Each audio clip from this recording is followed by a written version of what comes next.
is a 70-mile-wide asteroid called Matilda, which is coming to Earth, and therefore all the world's governments send a spaceship so that they can nuke it. Unfortunately, the spaceship explodes immediately when it goes into the asteroid field, which leaves the fate of the human race in their doom. In 3 weeks, the asteroid will hit Earth, and all life will end. Married couple Dodge and Linda are listening to the news on their car radio. However, Dodge does not react, he only mentions they forgot their exit. Linda can no longer tolerate his attitude and decides to leave him never again. Afterward, people around the world start making their plans for the end of the world, specifically going through their bucket lists. Signs start appearing on the street offering services, including naughty meetings, searching for friends to spend the end together, and mercenaries even willing to kill whoever cannot make it to the last day. But Dodge has nothing in life, so he goes on with his monotonous work. With 21 days to go, Dodge keeps attending the gym, which is almost empty now. In the TV, he sees a news flash that announces all cell phone services are down and water and electricity are next. Then Dodge drives to work and has to face even worse traffic than usual since everyone is trying to get out of the city to go somewhere nice. Finds that only a few workers have survived to this day. He spends his day answering calls from clients who call him and ask if there is such a thing as coverage for worldwide catastrophes, and sit through meetings wherein the message comes out loud and clear. There are promotions up for grabs for everyone because of all the people who will never come to work again. Nobody from their small group bites. When Dodge goes home for the day, he checks his mailbox, but it's empty as always. He also sees his neighbor Penny run out of her apartment after breaking up with her boyfriend Owen, who is yelling at her. Then Dodge enters his apartment and finds his weekly cleaner Elsa. Dodge tries to tell her that isn't necessary for her to come again because of the current situation, but Elsa gets upset because she thinks he's firing her, so he takes it back and she says goodbye while promising to return next week. Then Dodge drinks cough syrup and watches TV, learning that the final flight has taken off and now airlines aren't working anymore. People with private planes can fly if they want, but experts don't recommend it because of the risks. Before going to bed, Dodge finds a spider in the bathroom and prepares himself to kill it, but he eventually decides to spare its life. That night, the spider crawls on all of his face. When the morning comes, Dodge wakes up to a mouthful of spider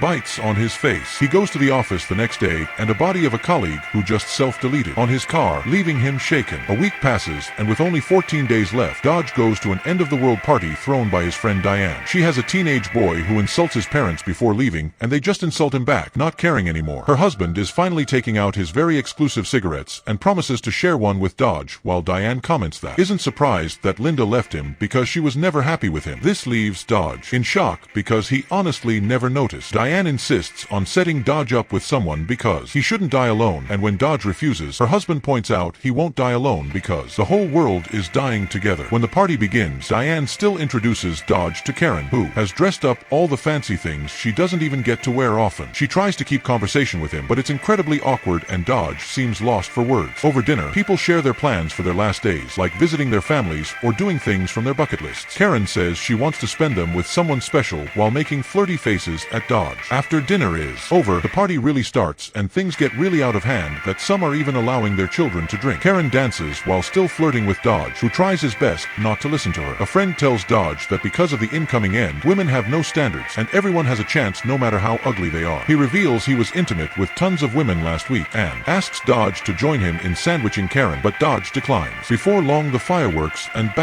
illicit uppers appear and Dodge can no longer take it, so he hides in the bathroom. When Diane comes to see how he is, she shocks him by trying to kiss him. Dodge immediately refuses her advances and reminds her that she's married, but Diane explains nobody cares about that anymore. Tired of it all, Dodge gets up and leaves the rest of the evening early, heading home to think about his good old life. Looking through a photo of his girlfriend Olivia from high school, he starts playing the harmonica, then intercepts the deafening wailing of a woman on the fire escape. Checking on her, it's Penny. She immediately grips him as she bawls her eyes out for minutes straight. She missed the last flight to the UK, and now she can't spend her last time with her family. Feeling guilty, Dodge welcomes her inside and gives her his cough syrup mixed with vodka. For this, Penny offers him some pot, which he refuses. Penny tells him that the only way she can sleep and wake up is by smoking because she has hypersomnia, or in other words, can sleep through everything, even the apocalypse. Then the couple sit down to watch TV and then fall asleep on the couch. The next day, Penny still sleeps despite how loud the TV is, or if Elsa is vacuuming right next over her. Dodge pinches her nose and nothing changes, so he plays his harmonica instead. This wakes her up at last, and she proclaims she's finally ready to go to her apartment. They head downstairs, and Penny brings Dodge a pile of mail, explaining that the mailman always sent Dodge's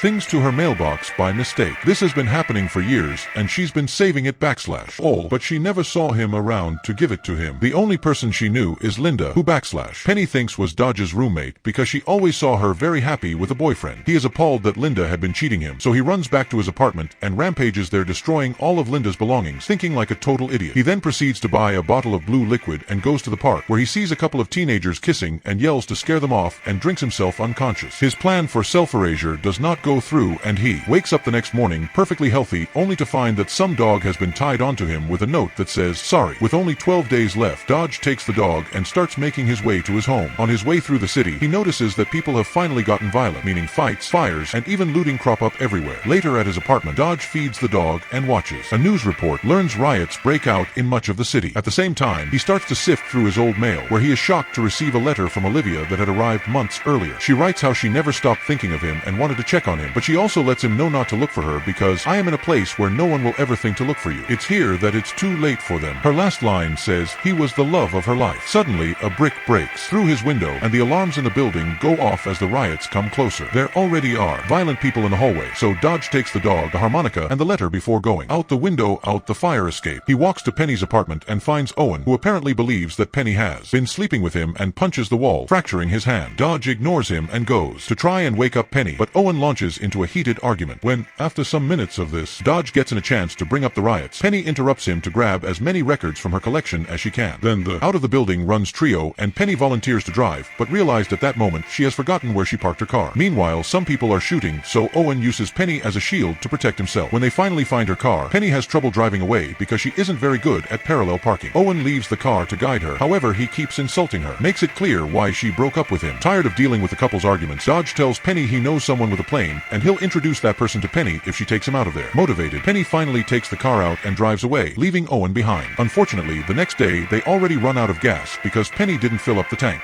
Now she walks down the road, trying to look optimistic. It only makes him crack under pressure. This is when he says that he believes she ruined his life because he didn't get Olivia's letter in time, and who knows where she may be backslash. Feeling extremely guilty, Penny promises to reunite Dodge with his lost love. Then Penny backslash starts hitchhiking, and a man Glenn agrees to give them a ride. As they travel together, Penny tells Glenn to tell about his life story, and he begins by telling about his dad's childhood. Dodge abhors every moment of it, particularly when Glenn shares the fact that the doctor told him he had but 6 weeks to live the week before he announced the end of the world was soon upon them. Glenn had lost his girlfriend several years prior, and, after hearing of the apocalypse, had begun to think of self-deleting, but that wouldn't help him get into heaven. His tone makes Dodge very suspicious, particularly when he sees digging equipment in the back of the truck. At one point, Glenn stops the truck and says he will go relieve himself, inviting Dodge to come along. Getting even more suspicious, Dodge turns him down, and as soon as Glenn is gone, he tells Penny they may be traveling with a psycho. Penny doesn't take him seriously and exits the truck to walk the dog naturally needing to urinate. He returns and demands Dodge drop the mask, as the blank face of Dodge proves him to be a murderer. Dodge will not hear it, and Glenn apologizes over the confusion, saying he hired a mercenary to clean up the situation for him. As Dodge is laughing, Glenn gets shot, and he watches to see the mercenary drive away. The balance of the tale continues with Dodge and Penny bury Glenn's body with his own equipment and leave in his truck. Eventually, they come across a restaurant called Frenzies by the roadside and decide to stop by for a drink. The waiter welcomes them with embraces and confesses all the workers have been smoking, so now they're inventing all sorts of wacky recipes. Penny and Dodge stick to the classics, getting some food for the dog too, and Penny even joined the conga line. While they are eating, they mention more about their previous lives, but they are surprised by a surprise. Penny told the waiters that it is Dodge's birthday, so they bring over a little cake and a song. Suddenly, a waitress kisses both of them, and soon the party begins. Getting naughty, so the duo takes the dog and leave. In the truck, they feel some tension between them and end up doing the dirty together. Later, Dodge feels guilt because of their age difference, makes him feel like he took advantage, but Penny reminds him she's an adult who made a choice. Suddenly, they hear sirens and are shocked to see a cop trying to pull them over. Penny wants to keep on driving because the law doesn't matter anymore, but Dodge doesn't want trouble and forbids her from smoking. Since she's smoking, Dodge takes her cigarette and puts it in his mouth, and then, to his surprise, he accidentally inhales some smoke. The cop walks over and goes on the list of all things they're doing wrong, so Penny points out that it's pointless, but the cop doesn't care, and he takes them both to jail. In jail, the backslash duo finds a guy who was arrested for disturbing the peace with his "the end is here" sign. Penny has a breakdown because she's breaking her promise, so Dodge hugs her through the bars and explains she didn't ruin his life because he already did that to himself a long time ago. As the cigarette finally starts kicking in, Dodge admits he has no family. His mother died of a terrible illness and his father left them. Then he plays the harmonica until they fall asleep. The next morning, a fresh cop comes in for his shift and immediately dismisses everyone. Unluckily, he can't return the truck as it's already impounded, but he drives them back. Penny recalls an ex lives nearby, and so the cop drops them off there. Dodge instantly becomes a lovesick puppy when he meets Spec, an ex-military fellow with an amazing body and personal bomb shelter full of other military buddies. He is obviously still in love with Penny and lets her use his satellite phone so Penny can finally call her family. She cries when she finally hears the voices of her parents and siblings, and even gets gets to listen to her baby niece for the first time. While she's busty, Speck tells Dodge that only Penny is allowed to stay in the shelter, not him. Later, Penny asks Speck to lend her a car, unwilling to stay behind. Speck agrees, but instructs Penny to bring it back once she has fulfilled her promise with Dodge. And along the way, they grow fond of one another and finally reach Olivia's childhood home. Nobody answers the door. Penny breaks the window to open the door and they find a lot of food in the fridge, so they decide to spend the night there. Dodge finds a record player and Penny gets to listen to her old records while she cooks. When Dodge wakes up from a nap, he shares dinner with Penny and the dog, and Penny tells him more about her family with the love of records she got from her dad. Then Penny checks a drawer and finds a letter from Olivia to her parents, which includes a return address. Dodge gets excited and they agree to go there the next day. That night, Dodge discovers Olivia wrote his name on her childhood bed, and Penny smiles at the old pictures of Dodge from an old yearbook. They head out the next morning to the address on the envelope. Dodge tells Penny to wait in the car. He goes to the house, is only gone a few seconds, and returns and takes off driving. Penny is confused as Dodge explains he did not knock, he just left a letter. A discussion arises when Penny demands to learn what has changed, causing Dodge to almost crash into a line of people. The duo gets out of the car and walks down this line to the local beach where people are being baptized. Finding the sight rather sweet, Dodge and Penny share a kiss and walk into the people on the beach, spending the day on a lovely picnic and gets along great with everyone. The dog plays with the locals too. Dodge attempts to teach Penny how to play the harmonica and she discovers that it was a gift from his dad. The young couple continues on their journey and arrives at a country house. The fellow with the plane is Frank, who happens to be Dodge's dad. Penny gives them some privacy and Frank tries to apologize to Dodge,